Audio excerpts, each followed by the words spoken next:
একটা ভালো কিংবা দামি ল্যাপটপ একটা মানুষের স্বপ্ন থাকে, আর সেই ল্যাপটপটা যদি কয়েকদিন পর পর নষ্ট হয় তাইলে কেমন লাগে বলেন। আমার বন্ধু পিয়াস আর আমি মিলে একটা ল্যাপটপ কিনেছিলাম 45,000 টাকা দিয়ে। সেই ল্যাপটপটা ও কিছুদিন যাবৎ চালাচ্ছিল এবং কিছুদিন পর পরেই পাওয়ার বাটনের সমস্যা হচ্ছিল।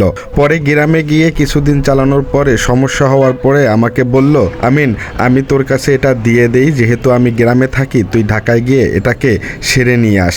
তো আমি এটাকে নিয়ে সরাসরি চলে গেলাম মেকারের দোকানে এবং মেকারকে দেখাইলাম। মেকার দেখে শুনে আমাকে বলল, ভাই এটার পাওয়ার বাটনে যেহেতু সমস্যা হয়েছে, এটার মাদারবোর্ডে সমস্যা হওয়ার সম্ভাবনা বেশি। আমি এই কথাগুলো কেন বলছি, আপনারা যেন সেকেন্ড হ্যান্ড ল্যাপটপ কিনলে একটু সাবধানতা অবলম্বন করেন।